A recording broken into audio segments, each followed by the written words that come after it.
Girls Flying 2, if you guys are not aware, they released special developers notes today. So let's check it out. Let's see what that's going to be all about. This is going to be very, very important for the future of the global version. And this is going to be one of the few first time that we're going to have a direct communication with the developer. So developer block 2, Girls Flying 2 Exilium. Okay. So dear commanders, it has been 8 months since the release of Girls Flying 2, soon to be 1 year, right? So I think when November comes, it's going to be like November, December is going to have the 1 year anniversary for global. During this time, we have received much support from many commanders as well as feedback and suggestions from commanders in various countries and regions. Alright, that's good. The Girls Flying 2 Exilium development team is working hard to establish a clear and efficient global platform for communication and feedback. Our goal is to listen more closely to our commanders worldwide and use your input to guide improvements, ensuring a more enjoyable gameplay experience to all our commanders across the globe. Guys, everyone involved. To better communicate with our commanders and respond directly to your concerns, the GFL2 Exilium development team will be releasing a series of developer logs. So this is going to be the first developer logs. These logs will highlight frequently asked questions, share explanations, provide answers on topics that matters most to our commanders. Alright, moving forward, we will update these logs whenever feasible, giving our global community clearer insights into our development decisions and plans. Why haven't they do this? So this is why a lot of developers need to try to do this to like remain transparent and have a clear communication with the players. Alright, so Nikkei has this developer notes thing. Brown Dust 2 also has this where developers directly talk to the players, and I think it's a very good step in the right direction for someone like GFL2 to have something similar as well, right? So let's look into the first one into the equation. So, will there be an accelerated patch update release schedule for the global servers? Will the global servers eventually synced up with the Chinese server? This is something that a lot of people are very, very worried and very, very concerned.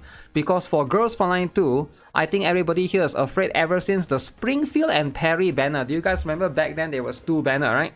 So that was quite a while back, right? So that was so especially when there's 2 banners. Right now there's only Nikita, Yuhi is a rerun. So back then it was like Perry and then Springfield as well happening, right? So it was quite short, 2 events at the same time. So it is going to cause a little bit of hassle, I get it. So right now, this is the answer that they have. After reviewing the feedback and concerns from commanders worldwide, the Girls Flying 2 Exilium development team plans to eventually, they didn't say when, synchronize the patch update release globally, instead of keeping approximately a 1 year gap in content releases, so that commanders worldwide can experience the latest story and events at the same time. So right now, it's not fair because global can look at China, what characters are ahead, right? So we can sort of like see, okay, which one is meta, which one is not. So eventually, that's not going to be the case anymore. So we are going to have a synchronized update, just like, you know, most other games. But I think like if you do it correctly in a way that you gotta do it correctly, you gotta make it not too greedy, you gotta compensate as well. That's going to be the important part, so that the developers can do it like in the right manner, right? There are other games that do this, like Blue Archive trying to catch up, PGR is also trying to catch up. We have had plenty of games that do it, but those are getting praised because they are like doing it in a not in a greedy manner, right? We will not rush or blindly accelerate patch updates, but instead take multiple factors into account when planning updates such as story progression, doll relationships, and overall content design. That's very, very good. We have also received feedback and concerns about the potential downsides of accelerated patch updates. In response to that, we have carried out reason, extrapolation, and future planning, and have arrived at the following course of action. Firstly, details of future patch update acceleration will be distributed through official channels such as the Balian Island Emergency Shelter broadcast. In addition, when accelerating patch updates, we will provide appropriate giveaway events as compensation to make up for currency that have been lost as a result of the speed up. Yeah, you have to give up a little bit of things because, especially for something like the monthly pass, right? You are reducing the duration of the event, and therefore you're trying to catch up But the monthly pass, you can only get so much because it's like every single day is just, you know, it's just one day, right? So you always have to like try to compensate a little bit of extra right there for players who are spending in the game as well, right? Said giveaways will factor in the size of the update, commanders, feedback, and other factors. So the giveaways will take factor of the how big the update is, what feedback is the commanders giving, and other factors. For more details on these additional giveaways, please refer to upcoming official announcements. I don't like the giveaways term because it's giving me the impression that only some people are getting it. Is that what they are saying? Because like when you say giveaway, when you say like, I think that maybe the term is not the right term. Maybe they should use the term rewards or just like you know, like a resources, right? Because if it's like they are using the term giveaway right now, which gives me the impression that some people may get it, you have to join the giveaway, so some people get it, some people don't get it. So I have no idea if that's going to be the case. So it's a little bit of a concern right there, right? So that's going to be the first page so far. Okay, what about the giveaway? Depends on the luck. Okay, maybe, right? Okay, this is the one, guys. The drama, guys. Okay, so everybody has been talking about this drama for the longest time ever. The crew deck. All right, in Chinese server, there's so much drama about this. Was recently launched on the Chinese server. Okay, when will it arrive to the global? And will the price of the newly released outfit procurement and furniture shop be adjusted? So this is something that a lot of global players are worried about. This topic has been a major point of discussion between the development team and players from the Chinese servers. Based on the feedback, we are implementing a number of improvements to both the current and future outfit procurement, that means the gacha skin one, right? Banners. Including, number 1, improve ways to acquire the item needed to unlock the exclusive one-on-one interaction for Macchiato's outfit. Embroidered bamboo blooming shadows. So that's the Macchiato's interaction, the one that she sits on the TV, she holds your hand, she gets scared by the ghost. That's the one, right? While the unlocked item will still be available in the outfit exchange shop, there will be ways to acquire it for free through certain events. So it will still be there in the outfit exchange shop, but there's also going to be ways to acquire it for free. Very interesting. Why not just take it out? I guess like just to bloat the entire pool, right? Because like you have a chance to get that thing there. So very, very interesting. Improving ways to acquire purple quality outfits in the future. Outfit procurement banners. While the purple quality outfits will still remain in the outfit procurement banner, they will also be purchasable directly in the shop. Okay, commanders can decide freely whichever avenue best suits their preferences. So if you want to, you can basically get the purple quality outfits in whichever way. Okay, very, very interesting. So number 3, improving the gold quality rewards from future banners of the outfit procurement. Again, outfit procurement is the gacha skin banner, as well as the number of pulls needed to obtain guaranteed gold quality rewards. In addition to the aforementioned purple quality outfits, high value items such as basic info cores and targeting calibration chips will be added to the gold quality rewards. I'm not sure if... I guess it's good to a certain extent because you spend money, so you're getting additional stuff. But I'm not sure if those are what players ask for or wanted, right? Number 4, in addition to the adjustments made to the outfit procurement, we will be lowering the amount of credit tokens needed to purchase certain furniture in the furniture shop to 40% of the original price. For example, an item that costs 100 credit tokens before the adjustment will now only cost 40 credit tokens. It's still credit tokens, still the pay-to-win currency. Furthermore, there'll be more ways to obtain Miracle Leaves will be added, so that's going to be a separate one. As the crew deck has not yet launched globally, all of the above adjustments will be in place from the beginning of its release on the global server. So as such, the commanders, right, globally will therefore access the latest system, alright, including rewards from the first iteration of the outfit procurement and furniture shop. So I think like global is not going to get shafted as much as the CN, which is always a good thing. We are going to get the improved one. I think that's like a good stuff, good thing that you know, they are using the other server as guinea pig, I guess. So when the crew deck is launched in the global server, we will release 30 outfit access permissions for free. So 30 free pools. This is to make it easier for our commanders to obtain these items. Additionally, first purchase discount gift packs will also be available along with the release of the crew deck, so commanders can obtain outfit access permissions at a lower cost. 30 outfit access permissions, if I'm not mistaken, you need 100 to hard PT. So 30 for free, I think is, yeah, there's a chance that you might be able to, if you get lucky, right, obtain it from that, right? The crew deck is currently undergoing localization and will require time before it can be introduced to the global one, okay? Additionally, outfit access permissions will also be distributed based on our commander suggestions. Please keep an eye on official announcements for further updates. So the price, I think it's going to be the same. I think it's going to be about 120 to 130 US dollars if you're trying to get the Kluke Gacha skin or get everything, right? So that's probably going to stay the same. Okay, what else is there? Gunsmoke! Oh! Gunsmoke Frontline is very time consuming. Do you plan to make improvements to it? Okay guys, the biggest issue, the reason why everybody quits the game. Alright, every time I go to my platoon, somebody is not doing Gunsmoke. Alright, why are you not doing Gunsmoke? Nobody knows. Every time I check, somebody is always not doing Gunsmoke, alright? So Gunsmoke is important. Okay, look at this. Look at this. 2,000!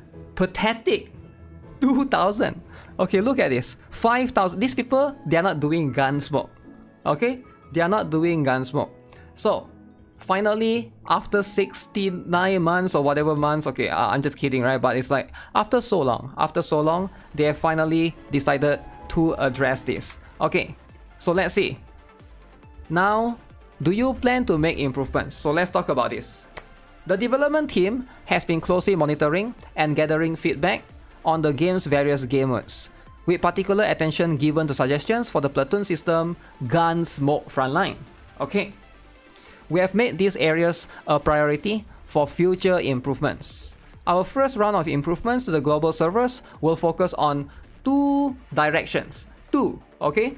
1, make team plan easier. 2, enhance scoring methods in auto battle mode. Make team planning easier.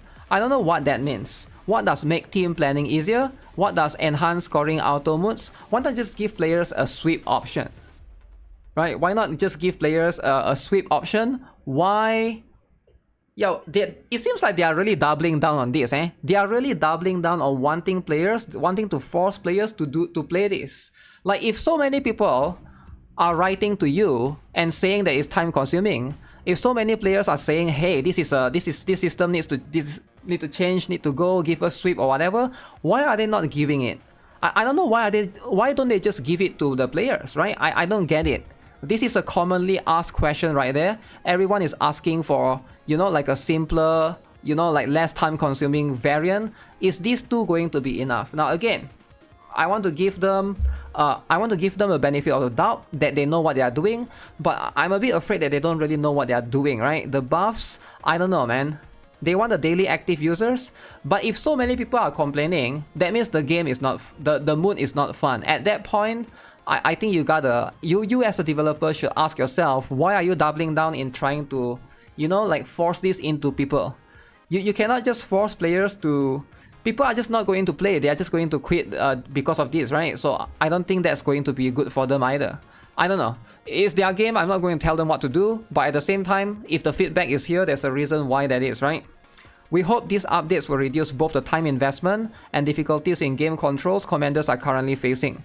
The thing about the enhancing scoring methods in auto doesn't improve the time consuming part. Does it make sense? You getting higher score doesn't improve on the time consuming part. I think they don't understand that people just think that the mode is too long, right? Unless you're saying that you can give like ×4 or ×5 speed, right? Without Gunsmoke, how can they keep whales engaged? I don't know, I'm sure there's going to be other stuff that they can introduce, right? You can't implement sweep since buff is different every day. You can implement it in a way that you can get the higher score, right? you can get like the higher score, or give the buffs on. So basically, give you unlimited tries, and then you just take your higher score and save that, and then save that and times 7 throughout in the day. There's a lot of ways to do, man. There's a lot of ways to do.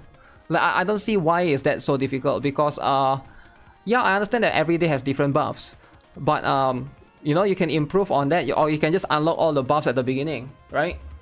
2 attacks take almost 1 hour when you're not on auto. Yeah, imagine if somebody take 3 attacks and it's like, and it's also every single day. Or maybe they can reduce it to like, you know, like once a week kind of thing, I don't know, instead of 7 times. At the same time, a brand new Platoon game mode is also in development. We look forward to sharing more about it soon, so please stay tuned to the upcoming official updates. A new Platoon game mode. Oh boy. So Gunsmoke is ready. If they have to reduce the Gunsmoke for sure before this new thing comes out, because then it will be too long, right? They can give you a choice to sweep or do a new run. Yeah, that's the thing, right? It's like an option kind of thing, if players want to.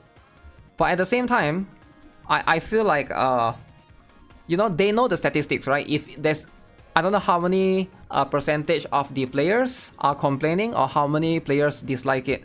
But let's say 60-40, if 60% of the players say they don't like it, then they should try to do something, because that's the majority of the players, right? So whatever the percentage is, right? If it's 50-50, then that's how it is. So the game's routine content is too repetitious, and the dailies feel tedious. Can these be improved? Dailies are tedious. I'm not sure what that. Dailies in Girls Flying 2 is quite fast. If you're talking about the dailies as a whole, maybe the PvP, that one is additional. But so let's see what do they mean by that, right? Improvements regarding this point are in development already. These include, but are not limited to, improving the PvP game mode, developing a practical assist function for daily missions, and so on. Okay, dailies are 1 minute. Yeah, if you're just counting dailies, I guess if you're counting Gunsmoke, then that could be too much. But improving PvP game mode. What do you mean by improving though, right? Are they trying to make PvP that you cannot auto, you have to manual now? I hope they don't do that, right? That will take too long. We'll port it over to the global servers ASAP. Our goal is to ease the repetitive strain on our commanders and give everyone more time to enjoy other fun gameplay modes and content. Okay. The aforementioned new gameplay modes, which have already been implemented on the simplified Chinese server, will also be introduced to the global server soon. Please look forward to them.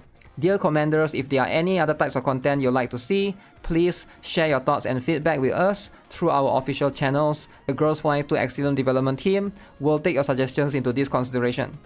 So there'll be upcoming content here called Phase Clash, Extreme Peak, Story Event Heroic Difficulty, New Coordination Drills, more limited time events. Sounds like there's a lot of things, right? Sounds like there's a... Dailies are not tedious, they are making up their own question. I don't know which one they're talking about specifically. Maybe they don't mean daily specifically, right? I think they're talking about everything else that needs to be repetitive or need to be repeated. Like the thing is also, sometimes I don't really do this as much. Like inside the game. Now how many of you guys think these two are like very very good? These two game mode, right? One is boundary push, right? I don't know. I feel like most people don't do this. For me, like I try to do this one whenever I can. Like you got the manual to get the 30 thing, but I feel like most players might not play this as much. There's also one more right here called the artifact recovery, right? I haven't pushed the artifact recovery, but you know it's available for very very long. They have all of these other game modes that they could improve upon. So I don't know, like the focus is too much on Gunsmoke, right? I guess. Maybe Gunsmoke makes them the most money because like a lot of players will want to spend in Gunsmoke to get dupes and stuff, right? So that's going to be the game mode that makes them the most money, and they know that makes them the most money because people will want to V6 their character, pull for weapon. But in something like boundary push, in something like you know, the artifact recovery, players don't need to do that. So therefore this is not going to be where they make money. So maybe I can also see the direction of why they are insisting and doubling down on Gunsmoke, right? It seems like that's the only thing that I can think of. They replace the current Gunsmoke with a new Platoon mode and not run both. You mean like simultaneous? You mean like alternately? Maybe they can do that, right? Okay, what are the other things? And that brings us to the end of the Girls Frontline 2 Exilium Developer Block 2. Thank you for your support and understanding, alright? The dev team would like to sincerely apologize for not being able to immediately answer every question our commanders may have for us. Going forward, we will continue working to improve and refine our communication and feedback channels so that your voices are heard more clearly. We hope you will continue to keep an eye on the state of the game and share your thoughts with us. So if you have any questions, you can email them right there. Very cool. So that's going to be it for the GFL2 developer notes. Basically a whole lot of nothing. It's not completely nothing. At least they are aware. They are aware, alright, that a lot of people are complaining about Gunsmoke. They are aware that there are a lot of people are complaining about the, you know, the gacha skin. They are aware of it. What is the solution? We have yet to see. We have yet to see the solution. So that's going to be something that we'll have to wait. Again, it takes time, I understand, but at the same time, Gunsmoke is something that people have been, you know, complaining for the longest time ever. So I feel like, yeah, it's always going to have that effect, right? If they are losing players for it, then that's just going to be how it is. But at the same time, they are probably trying to synchronize it. I don't know if the CN players like it or not, right? Keep leaving feedback. They have to try to listen, right? They are kind of dente. They are kind of dense in the Gunsmoke part. Gunsmoke is more important to resolve than the gacha skin. In my opinion, as a guild leader, I've seen a lot of my guildmates that you know, quit because of Gunsmoke taking very long. So I can definitely see from that perspective as well, for sure, right? But that's going to be something that I think individually people just have to ask. Like, I do think that it's because they are making a lot of money, right? Okay, what is this? Gacha skin is not going away. They have to get their ROI from spending time and effort developing the system, and that's their answer to it. Okay, C quoted tweet for the meeting minutes on 17 August. CN never asked for a complete removal of the system, but optimization of the system. Mica is considering adding said outfits pools to the event rewards and other avenues. Free-to-play and low spenders will not be able to get every skin, but it is what it is. For those that are holding out, wait for the story to get better. Deep Oblivion and Corposen will be the answer to that. For those that want more difficult gameplay, EX mode will be the answer to that. For those thinking I'm shield of writing this, if the developers decided this is their path, you should think of your own path too. True. My honest opinion is that the whole Big Dom system is pretty well built. On the art and animation front, the animators and artists put their heart and soul into it. However, the monetization of the system was the black hole that sucked everyone's attention into. Mica is trying to optimize that aspect. I understand that this is a marketing scheme to try for high and then negotiate down. We do this in real life too. At least they are willing to reduce prices and optimize the system. Some companies don't care about the community's opinions and carry on. I think I don't care if they don't double down or not, right? So at the end of the day, whether you like it or not, it depends, right? You want to see shot Yuhi in 3D Elmo? I mean, you can do that if you want to. The game has a lot of amazing things for it. I don't think they should try to like double down on bad things. But money speaks. We will look at the money. Alright, we will look at the revenue. Revenue is going to be what is going to be the final answer from Mica, right? If the numbers go up, they are happy, you are happy, that's what it is.